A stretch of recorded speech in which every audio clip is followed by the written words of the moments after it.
Voilà, maintenant je vous propose une lecture dans l'Évangile selon Matthieu. Premier livre du Nouveau Testament, Évangile selon Matthieu, au chapitre 19. Matthieu 19, et nous lirons à partir du verset 16. « Et voici un homme s'approcha de Jésus et dit, « Maître, que dois-je faire de bon pour avoir la vie éternelle ?» Et il répondit, « Mais pourquoi m'interroges-tu sur ce qui est bon? Un seul est bon. Si tu veux entrer dans la vie, observe les commandements. » « Lesquels, lui dit-il ?»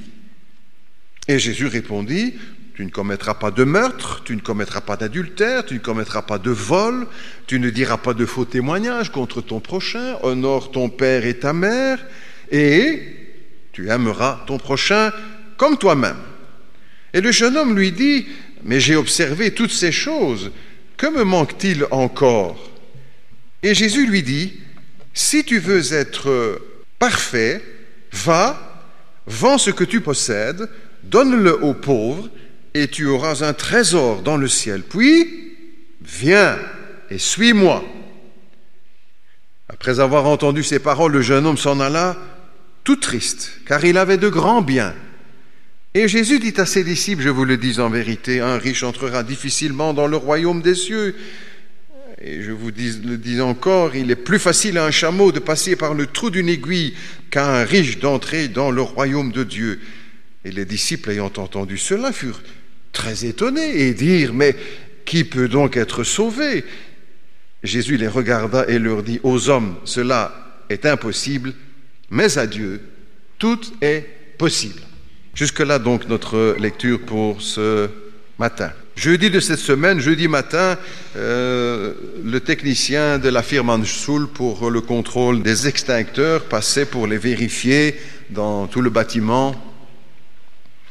Et après la vérification, il repasse au bureau, on parle un petit peu ensemble, je lui offre une Bible, il avait déjà reçu, puisque c'est le même qui vient chaque année faire les vérifications. Peu importe, il dit, je l'ai donné à mon fils. J'ai dit, c'est pour vous que je l'avais donné. Allez, je vous en redonne une. C'est souvent ça, j'entends souvent ça, j'offre, oh, mais je vais donner à mon fils, oh, ben, je vais donner à ceci. Non, c'est pour vous. C'est toujours comme ça, on veut recevoir, en tout cas pour les choses de Dieu, bien sûr.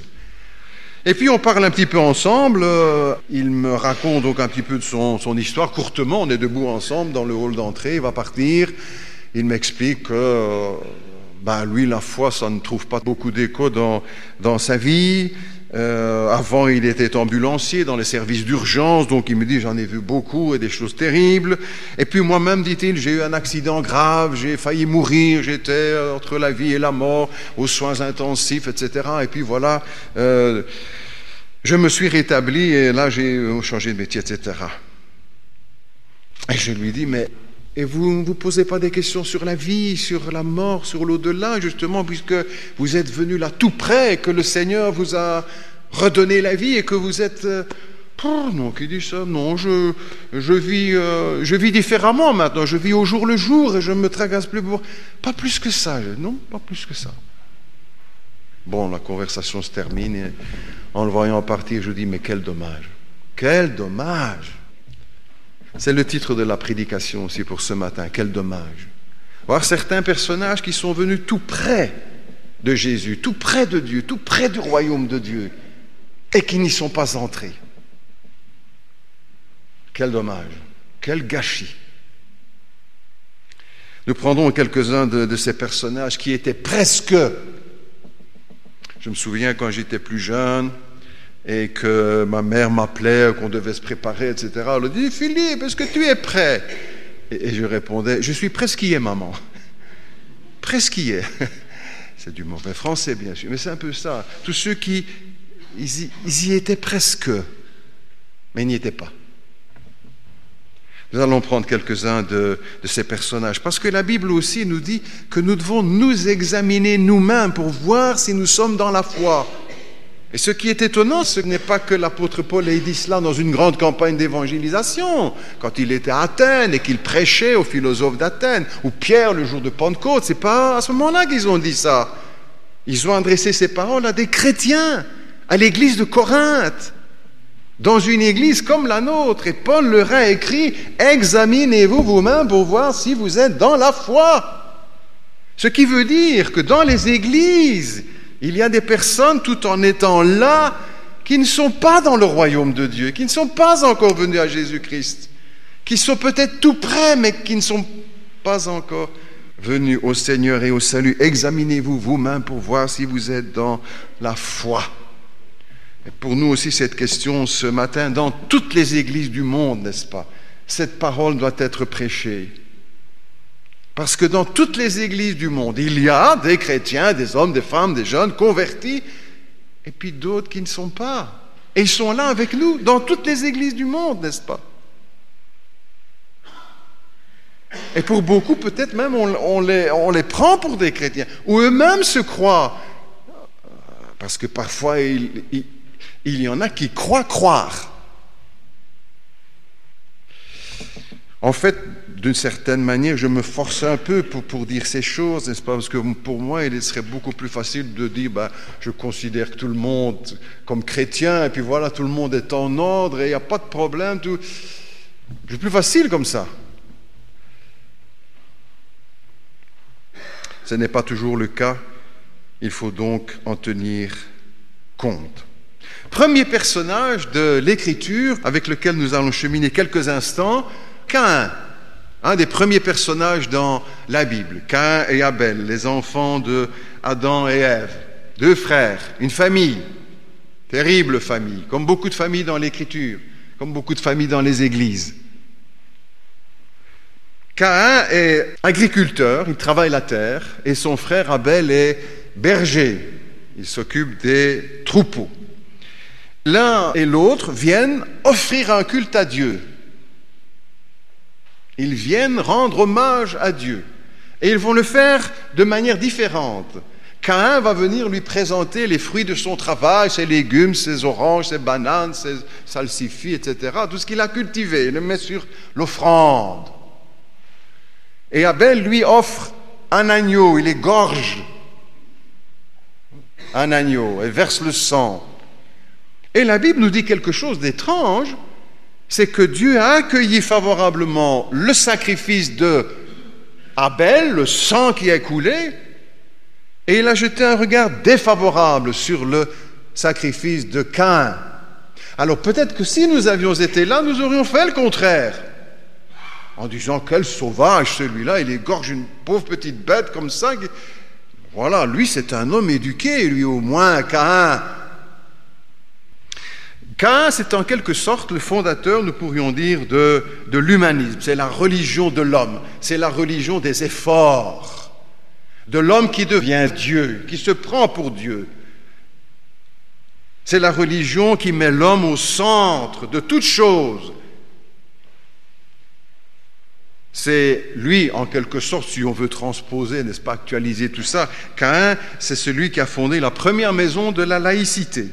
L'homme est sauveur de l'homme. L'homme va s'en sortir lui-même. Il est capable de résoudre tous ses problèmes. Il est capable de faire du progrès. C'est ce qu'on nous a dit, surtout après la guerre 40-45, ou déjà celle de 14-18. Ça n'arrivera plus jamais. Et puis, il a eu de célèbres successeurs aussi, Caïn, qu'on peut nommer aujourd'hui, qui s'appellent Freud, Darwin, Nietzsche, Lénine, Marx, Monod, Sartre, Camus, qui ont suivi cette ligne-là, qui ont fait de l'homme le Dieu de toutes choses et qui ont chassé Dieu du paradis. L'homme est capable de s'en sortir lui-même. Ça, c'est la religion de Caïn, c'est la religion de l'homme, avec un grand H et un grand O, deux M et un grand E. C'est toutes ces religions, n'est-ce pas, qui disent « nous allons faire de notre mieux ». Nous allons faire notre possible, nous allons faire ce qu'il faut, nous allons prier, nous allons emporter des offrandes, nous allons tirer sur notre pantalon pour nous élever. C'est ça l'humanisme, n'est-ce pas? C'est l'homme qui fait ses efforts pour s'élever, et il tire sur ses poches, mais chaque fois il retombe. C'est la religion de Caïn, toutes les religions, l'islam, le judaïsme. L'homme va s'en sortir lui-même, n'est-ce pas? L'animisme, le confucianisme, le brahmanisme, le taoïsme, le shintoïsme, la religion, etc., etc. Vous pouvez en ajouter tant que vous voulez. C'est tout le même principe. L'homme va faire des efforts et au travers de ces efforts, il arrivera à se sauver. Il va régler tous les problèmes dans le monde et dans son cœur. C'est la religion de Caïn. Il vient avec le fruit de son travail. Toutes les religions qui enseignent que l'homme sera son propre sauveur. C'est ce qui est écrit sur le tombeau de Lénine, au mausolée sur la place Rouge. Il fut le sauveur de l'humanité. On sait ce qu'il en est aujourd'hui, puisque l'histoire nous rapporte qu'il a des millions de morts sur sa conscience.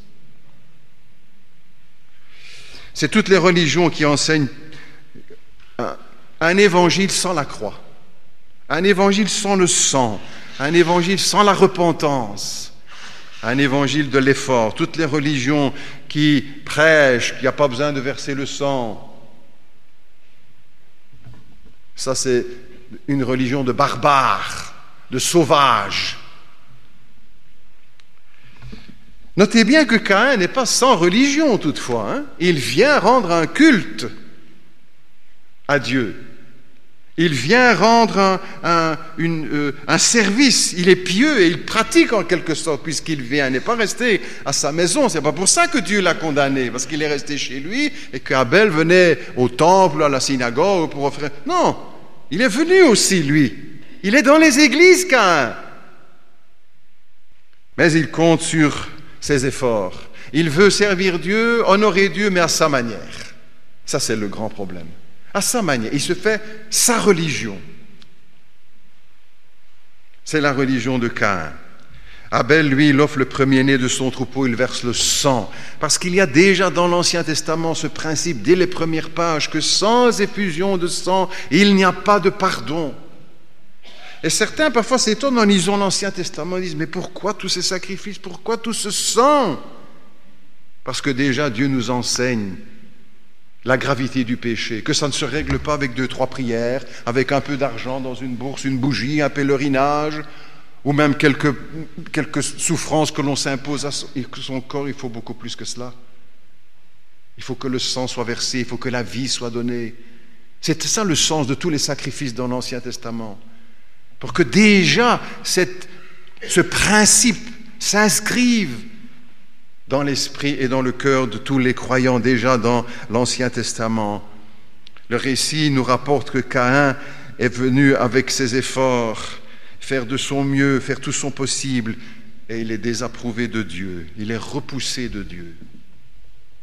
On s'étonne aussi dans un certain sens. Dieu porte un regard défavorable sur Caïn et sur son offrande, et on se dit, quel dommage, il est là tout près, il est presque au but, et ça ne marche pas.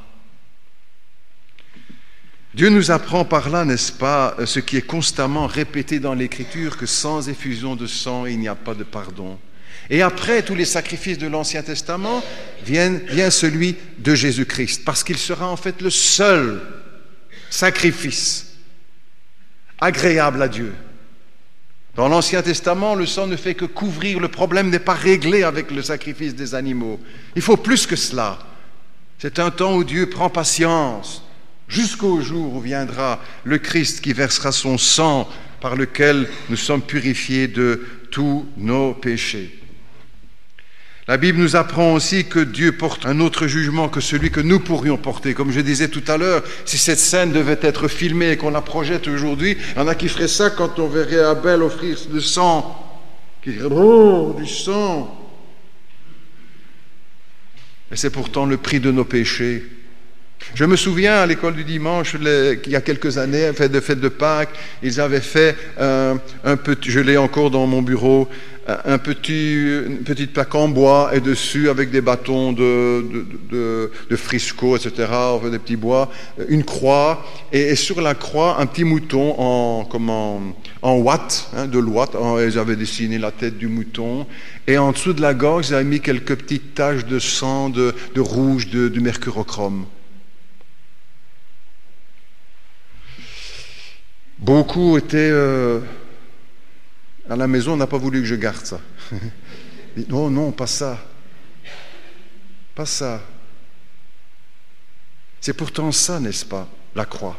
C'est plus que cela. C'est le sang de Jésus-Christ. Et c'est déjà en annonce de ce sang que Abel a offert son sacrifice. Il est venu comme Dieu l'avait demandé, comme Dieu l'a enseigné dans sa parole. Que fait-il Caïn? Il vient au temple, mais il vient à sa manière. Il se fait sa religion, ses petits commandements, ceux qui l'arrangent, et il met dehors ceux qui le dérangent. Il veut se confier en lui-même. Combien de Belges dans notre pays, n'est-ce pas, pratiquent la religion de Caïn? Si nous faisions un petit sondage dans les rues. Ah, ils sont tous croyants, n'est-ce pas? Plus ou moins. Mais à leur manière. À leur manière. Comme à la carte, quand on va au restaurant, on choisit ça, et ça, et ça, et ça. En général. Eh bien, c'est comme ça. Une religion à la carte. C'est Caïn. Il ne prend pas attention à ce que Dieu a dit, à ce que Dieu demande. Il n'en fait qu'à sa tête, il vient à sa manière. Quel dommage. Quel dommage, si près et être rejeté. Peut-être que quelques-uns sont parmi nous comme ça, ils disent quand même, moi je fais ce qu'il faut, je ne suis pas n'importe qui, je fais partie des braves gens dans la ville de Charleroi, je ne suis pas comme ceux et celles qu'on voit ou qu'on entend. Non, non, non, non, non. Et qui comptent en fait sur eux-mêmes. C'est la pire des choses, n'est-ce pas? C'est le sentiment des propres justes. Pour le propre juste, Dieu ne peut rien faire. Il ne peut faire que pour celui qui plaide coupable. Deuxième personnage, autre personnage, Ésaü. Genèse 24, lui, un peu plus loin. Deux frères aussi, Jacob et Ésaü. Ésaü est chasseur, il aime la chasse, c'est un homme de... On ne va pas dire que c'est un homme des bois, mais enfin, il aime la chasse, il aime les émotions, il aime les risques, les poussées d'adrénaline, d'abord quand on va prendre la bête, ou bien quand on est en danger, parce qu'elles fonce sur vous, ça c'est Ésaü. C'est un sanguin, comme on dit aujourd'hui. Hein. Et puis l'autre frère, c'est Jacob. Et Jacob, lui, il aime de rester à la maison, il cuisine... il reste près des tentes de ses parents, ça c'est Jacob. Et puis un jour, Ésaü part à la chasse et il revient bredouille. Comme ça arrive parfois aux chasseurs ou aux pêcheurs, hein, à la ligne. Il revient bredouille. Et on repasse à la poissonnerie pour acheter les poissons. Mais lui, il ne passe pas à la boucherie, il rentre bredouille. Et sur le chemin, son frère, ou quand il approche des tentes, son frère est en train de préparer. C'est dans les textes bibliques, n'est-ce pas, Genèse 24. Son frère a préparé un bon repas, et ça sent bon, et il a faim. Ce sont des lentilles, nous dit le texte, hein, un petit couscous maison. Là, Et quand il rentre, il arrive de la chasse, il va vendre sa bénédiction. Il est le frère aîné, il a droit à une bénédiction particulière, il va la vendre. Pour le plat de lentilles, pour manger, pour son ventre, pour sa satisfaction, pour son bien-être. Il peut attendre un petit peu, il va rentrer. Non. En quelque sorte, ce que le texte nous dit aussi, qu'il va mépriser la bénédiction de Dieu, son droit d'aînesse. Il va le donner pour le plat de lentilles. Ésaü, on pourrait dire, c'est le grand-père de l'édomisme, la religion du plaisir, de la satisfaction personnelle. Comme le chante Lio dans une de ses chansons. Il n'y a pas de mal à se faire du bien quand même.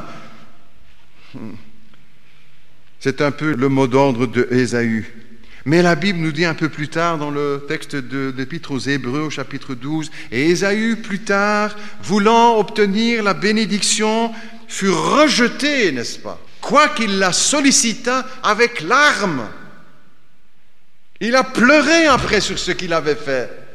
Il a regretté de s'être ainsi laissé prendre et d'avoir vendu la bénédiction. Il a pleuré, il a supplié, il a imploré son père. Il y a quand même quelque chose, une petite bénédiction pour moi là-dedans.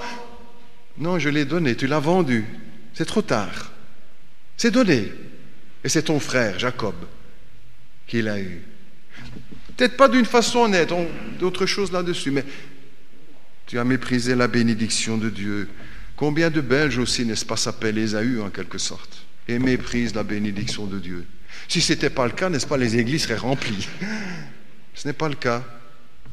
Ésaü a encore de beaux adeptes ici en Belgique qui méprisent la bénédiction de Dieu, qui n'en ont pas besoin. J'ai ma voiture, j'ai mon travail, j'ai ma chaîne IFI, j'ai mon GSM, mon GPS, mon ci, mon là. Qu'est-ce que je vais faire avec Dieu? Et qui méprise, qui rejette la bénédiction de Dieu. Comme Ésaü, il a laissé tout ça sur le côté. Mais un jour aussi, beaucoup vont revenir en pleurant. En pleurant. Trop tard. Trop tard. Il y aura des pleurs et des grincements de dents, nous a dit Jésus. De regrets, d'amertume devant Dieu. Et si Ésaü était parmi nous ce matin, il dira, ça n'existe pas dans les églises. Mais si, qui tout en étant là, tiennent quand même Dieu en dehors de leur vie et méprisent la bénédiction de Dieu, qui ne pensent qu'à leur ventre, à leur passion, à leur sexe, à leur maison, à leur voiture, à leur métier, à leur jardin, à leurs vacances, à leur plaisir, au loto, qui ne pensent qu'à eux. Et qui méprisent ainsi la bénédiction de Dieu. Et qui un jour peut-être viendront en pleurant devant Dieu pour s'entendre dire, mais il est trop tard, tu as eu tout entre tes mains. Quel dommage, n'est-ce pas? Quel dommage d'être si près.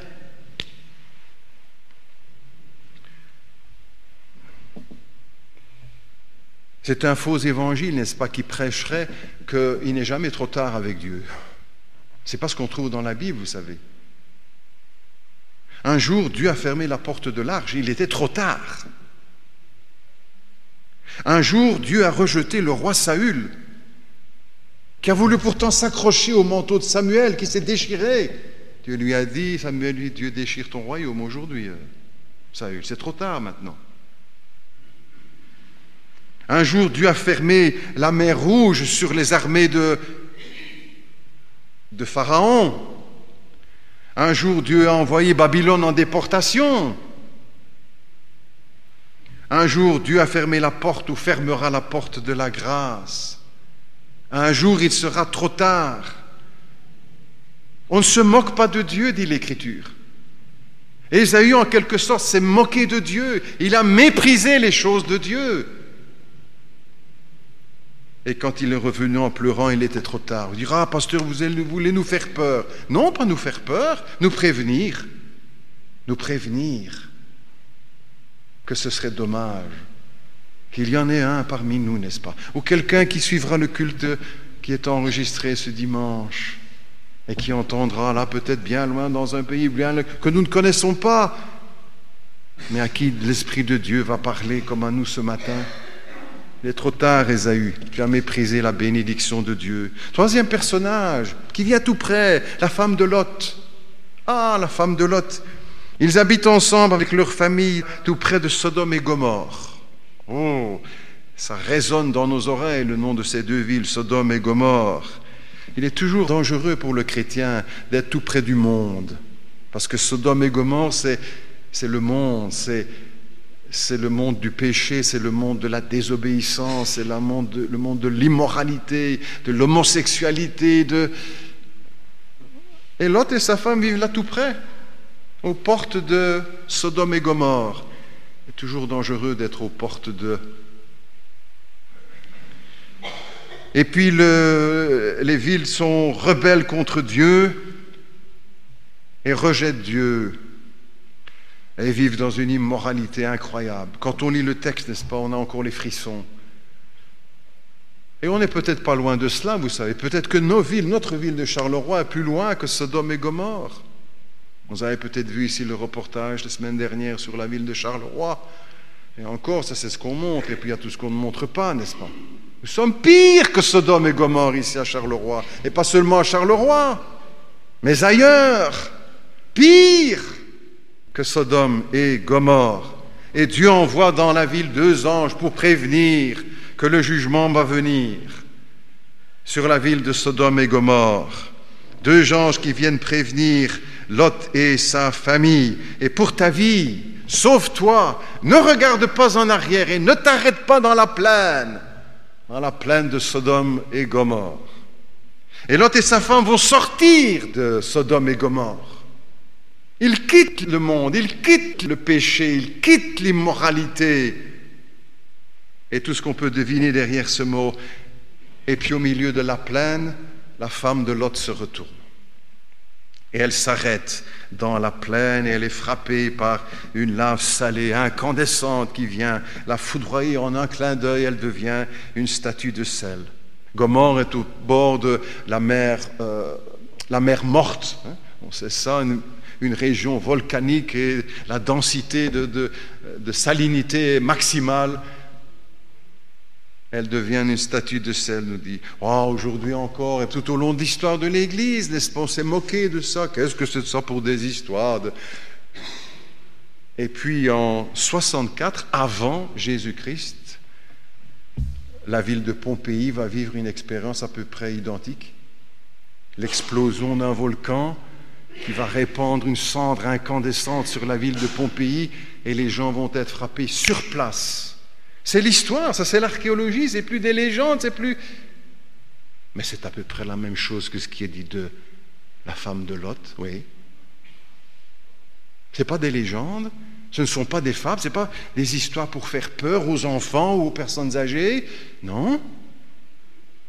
La femme de Lot est sanctionnée parce qu'elle regarde en arrière. Elle se croyait sauvée, elle était sortie de Sodome et Gomorrhe, elle croyait croire. Elle était presque sauvée, mais perdue quand même. Et on se dit, quel dommage, quel gâchis, quel dommage. On retrouve cette même situation, n'est-ce pas, aujourd'hui, certains qui quittent le péché et de mauvaises habitudes, il faut une partie du chemin, ils veulent mettre les choses en ordre dans leur vie, mais ils ne vont pas jusqu'au bout, ils ne vont pas jusqu'au Christ. Je me souviens, il y a plusieurs années, on travaillait avec la Croix Bleue qui s'occupait du relèvement des buveurs. On avait dans l'église quelqu'un qui s'occupait de ça. Donc, une fois par mois, j'allais là prêcher et partager avec eux l'évangile. Et je me souviens, j'étais frappé parce qu'ils faisaient une partie du chemin pour beaucoup. Ils quittaient l'alcool, ils signaient des promesses avec l'aide de Dieu, je m'engage. Et ils y arrivaient.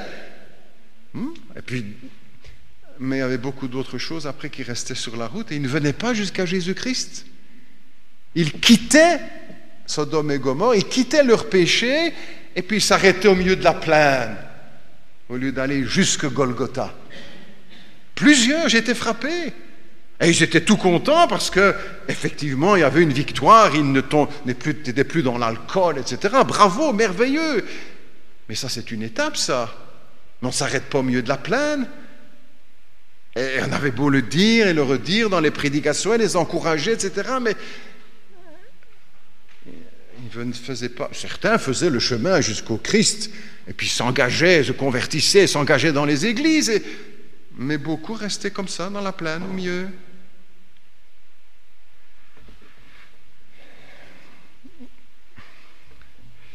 Ainsi, certains font une partie du chemin, n'est-ce pas? Ils ne vont pas jusqu'au bout.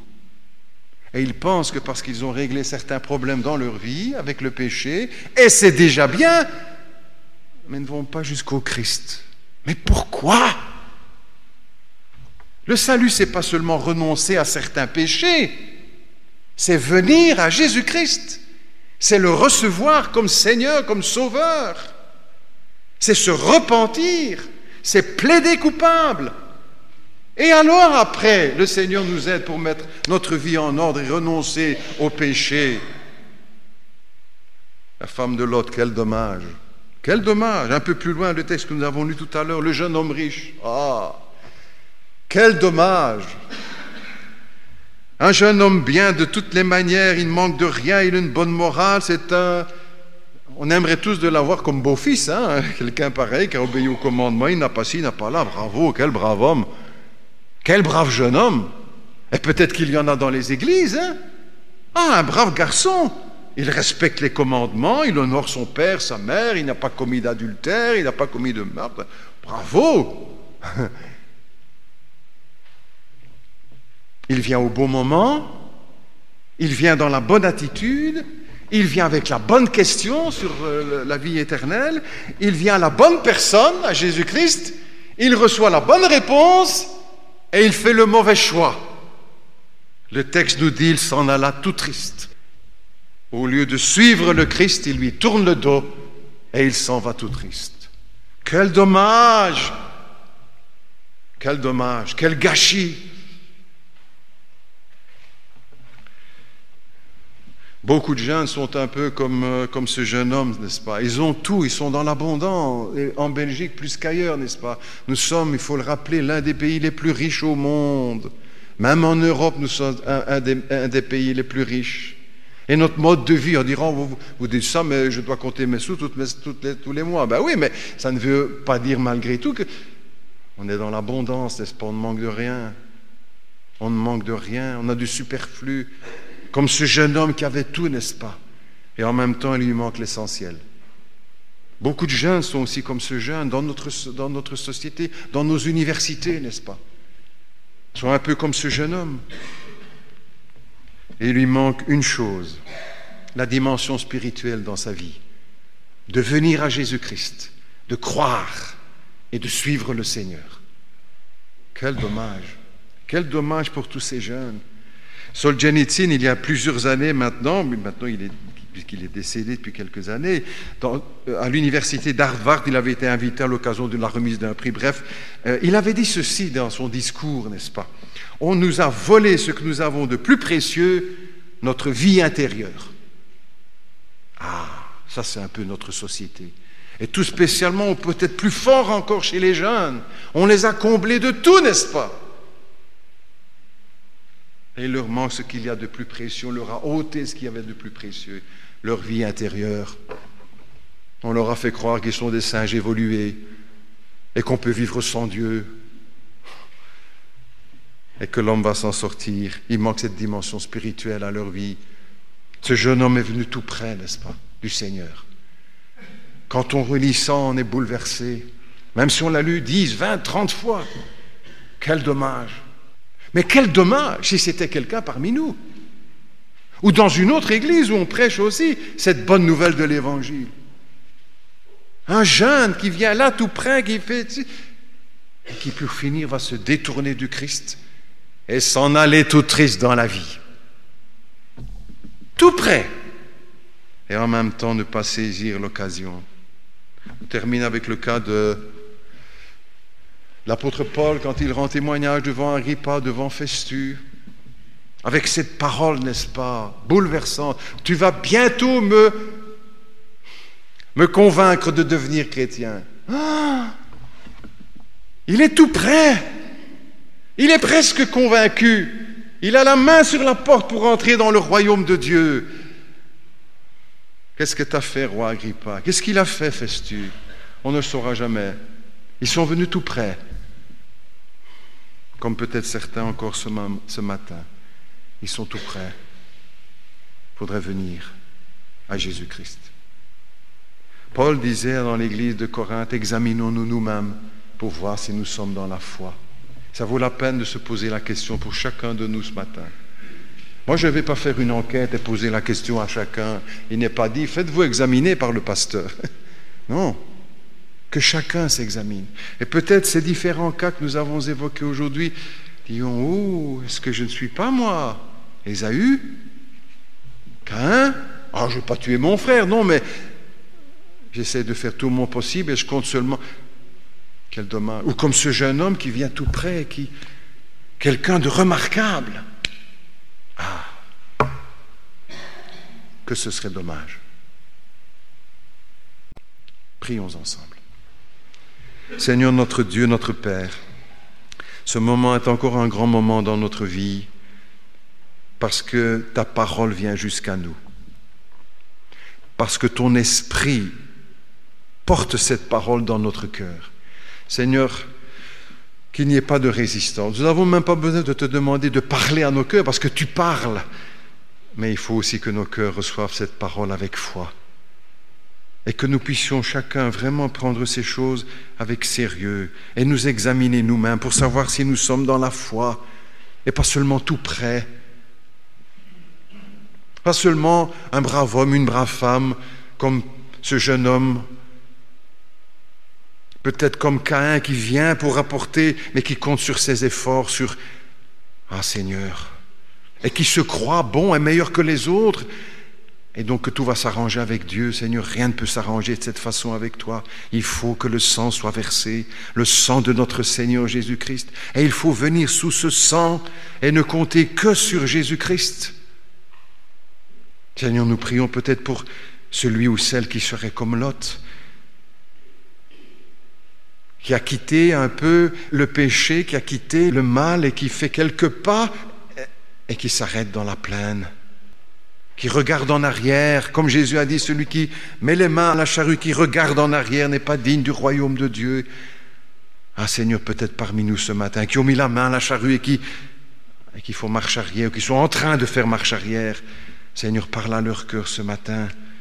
Parle à leur cœur que ce serait dommage, Seigneur. Quel gâchis de laisser encore cela sur le côté et de continuer comme si rien s'était passé, comme si tu n'avais pas parlé. Peut-être quelqu'un qui devrait dire ce matin, et si c'est votre cas, dis-le. Et si tu n'es pas sûr, dis-le quand même, dans ton cœur, entre Dieu et toi. Seigneur, ce matin, je m'approche de toi.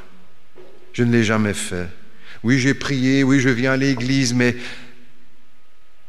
une démarche profonde, sincère, définitive, jamais fait encore. Je viens ce matin. Dites-le dans votre cœur, je viens. Je te demande pardon, Seigneur, pour mes péchés. Oui, j'ai fait beaucoup de bonnes choses. J'ai aidé, j'ai fait mon possible, j'ai été honnête avec mon épouse, j'ai bien élevé mes enfants. Oui, mais Seigneur, j'ai fait aussi des choses que je n'aurais pas dû. J'ai péché contre toi. Ce matin, je te demande pardon. Je me repens.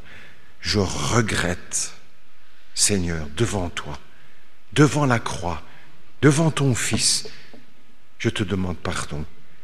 Je me confie en lui, Seigneur, au sang qui a coulé à la croix de Golgotha, parce qu'il a pris ma place, parce qu'il a payé les péchés que j'ai commis.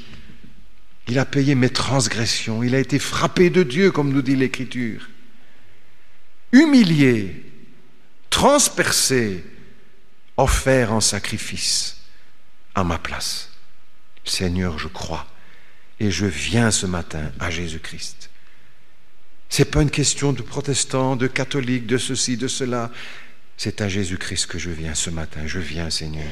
Dites-le dans votre cœur. Je viens. Je te reçois comme mon sauveur. Je t'accueille dans ma vie, puisque c'est à cela que nous sommes appelés, à recevoir le Fils. Non pas au travers de l'hostie ou du pain ou du vin, mais par la foi dans notre cœur, parce que c'est là que tu veux habiter, dans mon cœur. Seigneur, ce matin, je viens et je t'ouvre mon cœur. Je confesse Jésus-Christ comme mon sauveur et comme mon Seigneur. Je crois en sa mort, je crois en sa résurrection. Même si je ne sais pas tout expliquer, dis-le dans ton cœur que ce serait dommage de rater encore ce matin l'appel du Seigneur. Je viens, Seigneur, ce matin. Je me confie entièrement en toi, pour ma vie et pour l'éternité. Que sur toi, parce que tu es le seul sauveur, le seul médiateur entre Dieu et les hommes, le seul nom qui ait été donné aux hommes par lequel nous devons être sauvés, ainsi que le disent les Écritures. Seigneur, permets qu'il y ait parmi nous plusieurs qui viennent à Jésus-Christ ce matin, et que ton œuvre s'accomplisse dans les cœurs par l'Esprit Saint. Au nom de Jésus. Amen.